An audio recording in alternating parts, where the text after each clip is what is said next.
Coucou les beaux diamants, aujourd'hui on se retrouve pour la présentation d'un oracle qui n'est plus publié. Oui, c'est pas très malin de ma part, je me doute bien.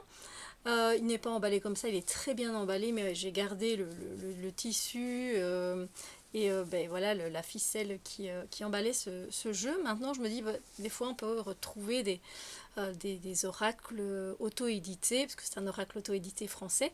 On peut les retrouver sur les sites de revente comme Vinted, etc. Par exemple, mon oracle I Don't Care, je sais qu'il a déjà été revendu et une amie vient de le trouver justement sur Vinted. Donc, comme quoi tout est possible. Et que des fois, ben voilà, les gens font des tris et ils se disent, voilà, je ne vibre plus avec tel jeu, ou encore je l'utilise pas souvent, pas si souvent que ça, je vais pas vers lui, etc. Donc voilà, donc l'oracle signature vibratoire, il est tellement vraiment beau. Donc ça c'est le petit livret qui vient avec et c'est de la réveilleuse. Et la réveilleuse, je crois que je la suis toujours sur Instagram, il me semble. Donc c'est Virginie Mendes Vaquero, voilà.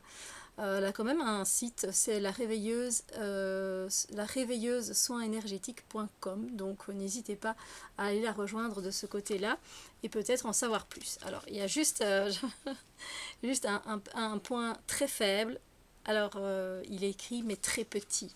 Donc quand on a comme moi une hypermétrope, ouais, c'est vraiment très petit. Alors pourtant les informations elles sont géniales. Ben voilà, d'abord on va commencer par le début. Donc voilà, l'oracle signature vibratoire, le messager de votre âme, créé et dessiné par Virginie Mendes Vaquero. Et elle vous explique en fait, voilà, que en fait c'est la suite à un voyage initiatique sur l'île de Java en 2009 qu'elle a commencé à vouloir dessiner des messages, voilà, importants. Ensuite, elle nous donne des idées de tirage. Voilà. Après, elle donne des listes de 3 mots-clés par carte, ce que je trouve très intéressant. Un résumé comme ça, vite fait, surtout quand on est débutant, ça peut vraiment bien aider. Et puis, on a la signification de chaque carte. Alors, je vais prendre, voilà, hop, ce qu'on peut prendre. La méditation, voilà, par exemple. Et donc, la méditation, vous avez toute une page. Alors, la méditation, donc, il est marqué chakra racine, troisième œil, couronne, instant présent, apaisement, pleine conscience. Et puis, on a des messages, donc de méditer. Donc, on a plusieurs messages, plusieurs points. Et moi, ça, j'aime bien parce que du coup, ça donne plusieurs angles de vue. Voilà, et on n'est pas juste, on se dit, ah ben, il faut que je m'asseye, il faut que je médite. Non, y a plein d'autres choses qui peuvent être, qui arrivent avec cette carte. Donc, voilà. Ensuite, elle va nous parler des besoins, des mots-clés et d'un petit rituel, à la limite à faire, si vous le ressentez bien sûr. Donc voilà, moi je trouve ça super sympa. Alors, les cartes en elles-mêmes, par contre, elles donnent beaucoup d'informations. Et on sent qu'il y a énormément, c'est très puissant. Ce jeu, il est très puissant et c'est un très bon guide pour moi. Voilà, parce que ça reste personnel. Voilà, il y a à chaque fois des choses écrites. Donc le dos est complètement, voilà, il y a plein de choses écrites. Les tranches sont blanches. La qualité est très bonne. Voilà. Par exemple, on va se retrouver principalement avec ce genre de dessins-là qui sont magnifiques. Et vous voyez, on a la numérotation généralement dans le coin ici. Et donc c'est je suis le loup. Et là, on doit continuer en fait la lecture comme ceci.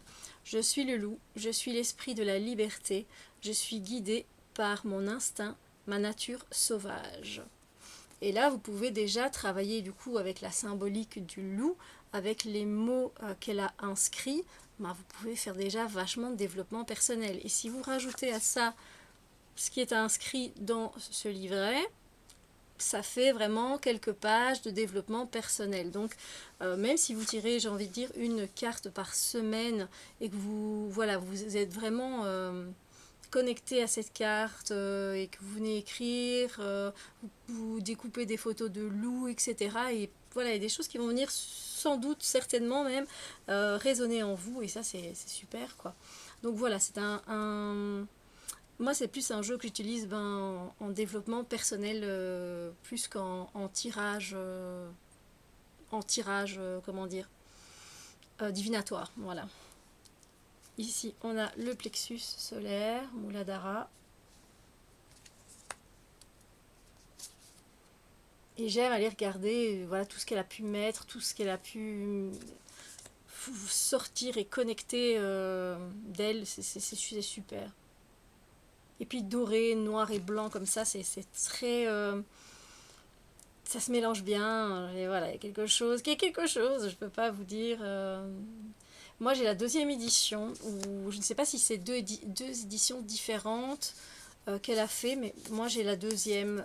J'étais dégoûtée de ne pas avoir la première, parce que ben voilà, on ne sait pas toujours financièrement se procurer le jeu qu'on veut directement quand il sort, quand il est disponible, etc. Et puis ben il a eu quand même son succès, hein, ce jeu, donc voilà. Mais voilà, je n'ai aucune idée de s'il va y avoir une réimpression, etc. Je ne sais pas. Donc voilà, mais n'hésitez pas à la contacter, je suis sûre qu'elle vous répondra avec plaisir. Mais je crois que ces deux jeux étaient quand même différents. Si je dis une bêtise, et si tu passes par ici, Virginie, s'il te plaît, voilà, dis-moi si je me trompe, parce que vraiment, ou si vous le savez, voilà, mes chers abonnés, si vous le savez, n'hésitez pas évidemment à me le dire, hein, parce que bon, ça, des fois je dis des bêtises, hein, je suis humaine et je fais des erreurs. Voilà, donc on a tous les chakras aussi, évidemment. Et donc voilà, il y a vraiment un travail énergétique très puissant qui a été fait dans ce jeu. C'est un jeu très spirituel, mais donc très connecté aux énergies voilà, subtiles, mais il est aussi très terre à terre dans certaines cartes, évidemment. Je veux dire, incarner ces chakras, les ressentir, c'est pas rien que spirituel, hein, c'est aussi très physique. Donc voilà.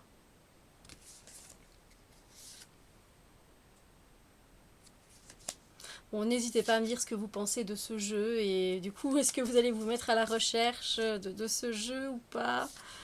Est-ce que vous allez contacter l'autrice, l'artiste? Est-ce que vous allez regarder sur Vinted?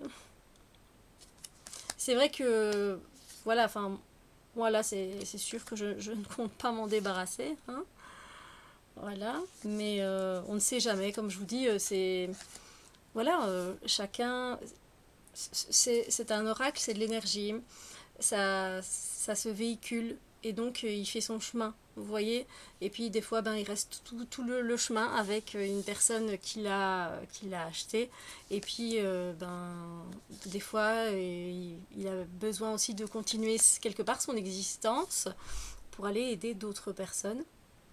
Et voilà, il faut aussi voir ce côté-là des choses. C'est pas facile parce que je vous parle là en tant qu'artiste moi-même. Pour mon I Don't Care Oracle, je me dis mais pourquoi on revend mon jeu?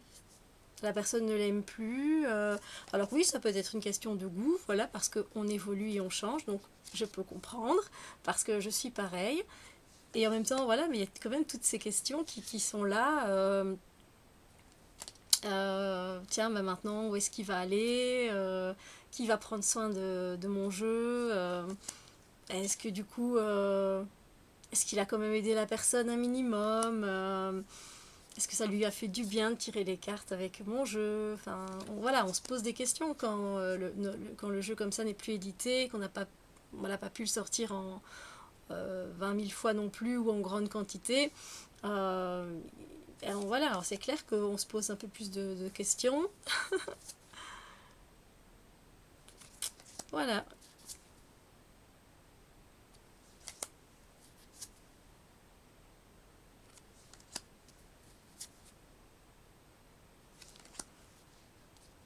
Alors je ne sais plus exactement combien de cartes il y a.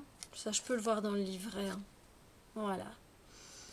Donc magnifique évidemment et très intéressant. On a une quarantaine, c'est ça, 46 cartes. Voilà. Écoutez, j'espère que la présentation de ce jeu vous a quand même fait plaisir, et puis voir un peu aussi ce que vous avez dans vos jeux des fois qui peut ressembler, avec des grands guillemets bien sûr, mais à ce que vous voyez, parce que c'est vrai que, allez, par exemple, le Lightseer Tarot, par exemple, c'est un jeu que j'aime beaucoup, c'est un tarot que j'aime beaucoup, je ne l'ai pas revendu, mais il y en a beaucoup de jeux qui lui ressemblent dans la même vibe, on va dire. Vous voyez ce que je veux dire? Même si chacun incarne sa vibe, vous voyez son énergie, à un moment donné, dans les dessins, dans voilà, la façon d'introduire certains personnages, des personnes plus âgées, des personnes avec un handicap, des personnes, des enfants, voilà. Et du coup, ça va créer tout un monde, mais finalement, on se dit, mais ça se ressemble, vous voyez. Donc n'hésitez pas à aller piocher déjà quelque part ce que vous avez déjà chez vous. Mais bon, c'est vrai que celui-là est assez unique en son genre, donc j'avoue que ça va être un peu difficile de chercher, de trouver un peu dans la même vibe celui-là. Parce que là, moi j'ai énormément de jeux quand même, j'ai ma chaîne depuis 2016. Et il y avait très peu de jeux à l'époque, je peux vous le dire. Et les auto-édités, alors là, c'était encore plus rare, voire inexistant.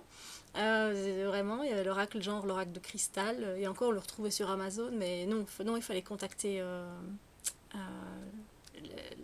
la femme, je ne sais plus son nom. Enfin bref, donc oui, mais c'était très rare. Donc voilà. Sur ce, j'espère que cette vidéo vous a plu et moi je vous fais plein de bisous lumineux et je vous dis à très bientôt pour d'autres vidéos. Bye bye!